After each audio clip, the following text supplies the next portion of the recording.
terkadang satu surah dalam Al-Quran itu memiliki beberapa nama.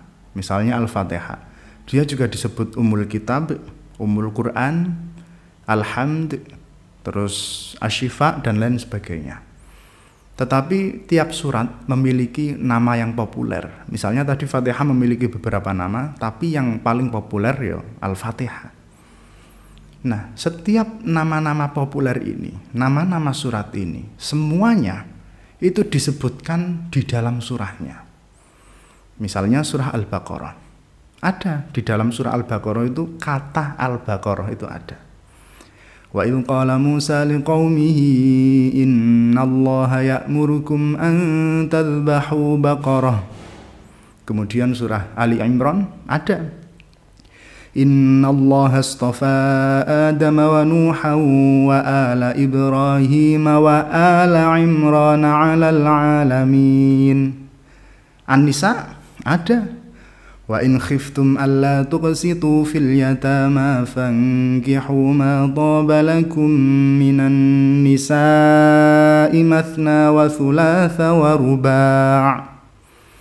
Kemudian Al-Maidah ada.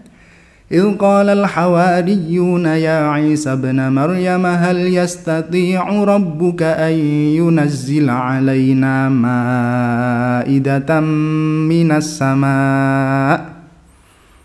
Al-Falaq, Qul a'udzu birabbil falaq. An-Nas, Qul a'udzu birabbin nas. Jadi nama-nama surah yang ada dalam Al-Quran itu selalu ada di dalam surahnya. Tetapi ada 3 surah yang namanya itu enggak ada kata tersebut di dalam surahnya, itu enggak ada. Yaitu yang pertama surah Al-Fatihah. Enggak ada di surah Al-Fatihah kata Fatihah, itu enggak ada.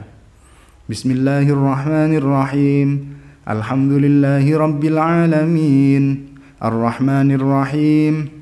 Maliki yaumiddin. Iyyaka na'budu wa iyyaka nasta'in. Ihdinas siratal mustaqim. Siratal ladzina an'amta 'alaihim ghairil maghdubi 'alaihim waladdallin. Enggak ada kata Fatihah di dalam surah Al-Fatihah itu. Kemudian yang kedua surah Al-Anbiya. Di dalam surah Al-Anbiya enggak ada kata Anbiya, enggak ada. Terus di surah Al-Ikhlas. Di surah Al-Ikhlas itu juga enggak ada kata ikhlas, enggak ada. Tetapi meskipun 3 nama surah ini tidak ada di dalam surahnya, tapi enggak terus dia itu clickbait, enggak. Nama 3 surat ini tetap mewakili isi surah. Misalnya surah Al-Fatihah, meskipun enggak ada kata Fatihah di dalam surah Al-Fatihah, tetapi tetap cocok. Karena surah Al-Fatihah itu yang membuka Al-Quran. Dia sebagai pembuka, sehingga dinamai Al-Fatihah. Bahkan bukan hanya untuk membuka Al-Quran, untuk membuka majelis, untuk membuka apapun, kita biasa membaca surah Al-Fatihah. Bahkan salah satu faidah dari surah Al-Fatihah yang merupakan pembuka, antara lain adalah pembuka hati.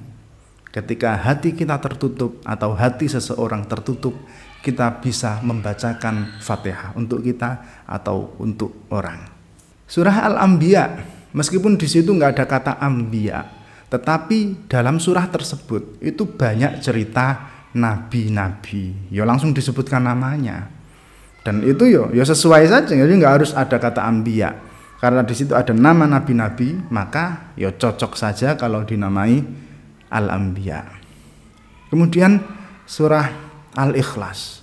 Ada yang bilang gini, kenapa di surat Al-Ikhlas itu nggak ada kata ikhlasnya? Karena kalau ikhlas itu nggak harus ditampak-tampakkan gitu. Tapi nggak gitu sebenarnya. Ikhlas itu artinya adalah murni. Murni dalam hal ini adalah ketauhidan. Jadi inti dari surah Al-Ikhlas itu adalah memurnikan Tuhan. Artinya mentauhidkan Tuhan.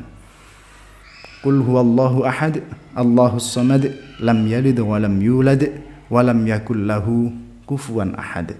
Isinya adalah tentang tauhid. Itulah kenapa seseorang yang membaca surah Al-Ikhlas seakan-akan dia membaca sepertiga Al-Quran. Karena isinya Al-Quran itu sepertiganya adalah tentang ketauhidan.